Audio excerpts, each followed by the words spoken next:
ജീവിതത്തിൽ നിന്ന് അവർ പഠിക്കുന്ന പാഠമാണ്.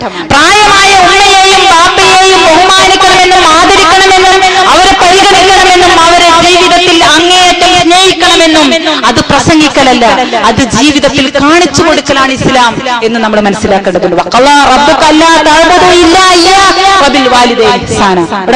നമ്മൾക്കറിയാം ഖുർആനിൽ നിന്ന് പാരായണം ചെയ്ത കുട്ടി ഓതിയത് അതായിരുന്നു. പഠിപ്പിക്കാൻ പരിശുദ്ധ ഖുർആൻ നിന്റെ റബ്ബ് വിധിച്ചിരിക്കുന്നു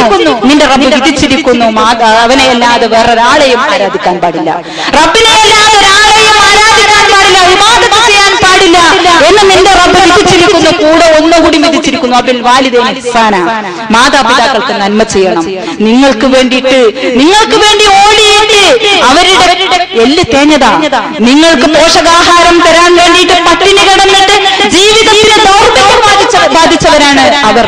നിങ്ങൾക്ക് മുലപ്പാൽ തന്നിട്ട് ജീവിതത്തിന്റെ എല്ലാ കഷ്ടപ്പാടിലും നിങ്ങളെ മുലയൂട്ടാൻ വേണ്ടി ജീവിതത്തിന്റെ പ്രയാസങ്ങൾക്കും ബുദ്ധിമുട്ടുകൾക്കും ഇടയിൽ പോഷകാഹാരം കിട്ടാതെ അവരുടെ ശരീരത്തിൽ നിന്ന് കാൽസ്യം പോയിട്ട് അവരുടെ ശരീരത്തിന് വിറ ബാധിച്ചിട്ട് അവരുടെ എല്ലുകൾ തേഞ്ഞു പോയിട്ട് ഒരു മൂലക്കനിരിക്കുമ്പോൾ ബഹുമാനിക്കണം അവരെ വേദനിപ്പിക്കുന്ന ഒന്നും നിങ്ങളുടെ ജീവിതത്തിൽ നിന്ന് ഉണ്ടാകാൻ പാടില്ല എന്ന് പരിശുദ്ധ ഖുർആൻ പഠിപ്പിക്കുന്നു.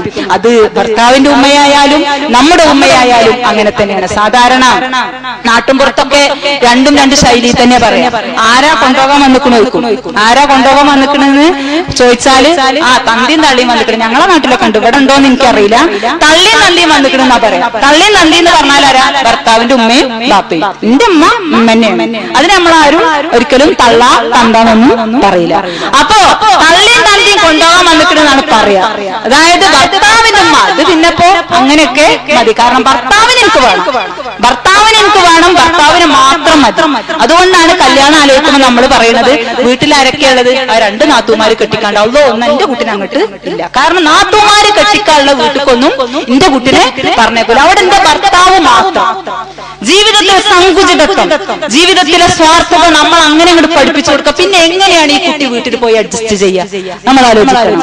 ആരുമില്ലാത്തൊരു ലോകത്തേക്ക് പണ്ട് നമ്മുടെ നാട്ടിലൊക്കെ ഒരു ചെല്ലുണ്ടായിരുന്നല്ലോ, ഞാനും എന്റെ കെട്ടിയവനും പിന്നെ എന്റെ കുട്ടികളും ഒരു തട്ടാനും. വളരെ അന്വർത്ഥമാണ്.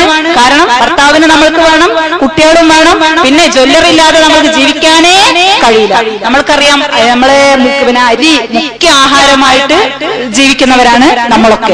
പക്ഷെ ഇന്ന് മലപ്പുറത്ത് പോയി നോക്കിയാലും അതേപോലെ തന്നെ മഞ്ചേരി പോയി നോക്കിയാലും പലചരക്ക് കടയേക്കാൾ ഏറെ ജ്വല്ലറികൾ ഉണ്ടാവുക. അവിടെ വന്ന് പിന്നെ കയറി ഇറങ്ങുന്ന ആളുകളോ എന്നെ പോലെ പർദ്ദയും മൊക്കനെ കെട്ട നല്ല ജീവികളും ആയിരിക്കും. അപ്പൊ ഈ ജ്വല്ലറി ഇല്ലാതെ അങ്ങനെ പിന്നെ അണിയാൻ കുറെ ആഭരണങ്ങളില്ലാതെ ഒന്നും നമ്മൾക്ക് ജീവിക്കാൻ കഴിയില്ല. അതുകൊണ്ട് ഞാനും എന്റെ ഭർത്താവും അതേപോലെ തന്നെ എന്റെ കുട്ടികളും പിന്നെ കുറച്ച് ജ്വല്ലറികളും, ഇങ്ങനെയുള്ള ഒരു സംസ്കാരത്തിലേക്ക് അറിയാതെ ഞാനും നിങ്ങളും ഇപ്പൊ പോയിക്കൊണ്ടിരിക്കുകയാണ്. വല്ലാത്തൊരു സ്വാർത്ഥത. ഞാൻ നേരത്തെ പറഞ്ഞതുപോലെ ചൊവ്വയിൽ ജീവനുണ്ടോ എന്ന് നമ്മൾക്കിപ്പോ വലിയ തലവേദനയാണ്. അതായത് അതിന്റെ അർത്ഥം ഞാൻ പലപ്പോഴും പറയാറുണ്ട്, ഭൂമിയൊക്കെ ഇപ്പോ കട്ടുമുടിച്ച് മാന്തി കഴിഞ്ഞു. ഇനിയിപ്പോ ഇവിടെ വറ്റാനൊരു പുഴയോ ഊറ്റാനും മണലുള്ളൊരു പുഴല്ല, അതേപോലെ തന്നെ പൊട്ടിക്കാനൊരു മലല്ല, എല്ലാം കഴിഞ്ഞിട്ടുണ്ട്. ഇനി ആകെ മാന്താനുള്ളത് പോലെ ചൊവ്വേ അതേപോലെ തന്നെ വ്യാഴം ഒക്കെ ഉള്ളൂ. അതുകൊണ്ട് ഇപ്പൊ ചൊവ്വമ്മക്കാണ് വല്ലാത്ത കണ്ണ്. ഭൂമിയൊക്കെ കഴിഞ്ഞു പോയിട്ടുണ്ട്. അതാണ്, അതിലപ്പുറമൊന്നും അതിനെ നമ്മൾ കാണേണ്ടതില്ല. അപ്പോ ഇങ്ങനെയൊക്കെ തലവേദന എടുക്കുന്ന നമ്മൾക്ക് എന്തുകൊണ്ട് മറ്റുള്ള അയൽവാസി ചിലപ്പോ പട്ടിണി കിടക്കുന്നുണ്ടാവും, പ്രയാസപ്പെടുന്നുണ്ടാവും, ബുദ്ധിമുട്ടുന്നുണ്ടാവും, ഭർത്താവിന്റെ ഉമ്മ അവിടെ ഒരാളില്ലാതെ കഷ്ടപ്പെട്ടുകൊണ്ടിരിക്കുന്നുണ്ടാവും, ഈ ഭർത്താവിന് നാത്തൂമ്പേന് പെങ്ങന്മാരെ കല്യാണം കഴിച്ചയക്കാനാതെ അങ്ങേയറ്റം വിഷമിക്കുന്നുണ്ടാവും. പക്ഷേ ഇതൊന്നും നമ്മൾക്ക് കാണണ്ട, ഇതൊന്നും നമുക്കറിയണ്ട. എന്റെ അയൽപക്കത്ത് എന്ത് നടക്കുന്നു എനിക്കൊരു പ്രശ്നമേ അല്ല. അയൽപക്ക ബന്ധങ്ങൾ വല്ലാതെ ചുരുങ്ങിപ്പോയിക്കൊണ്ടിരിക്കുന്ന ഒരു കാലം.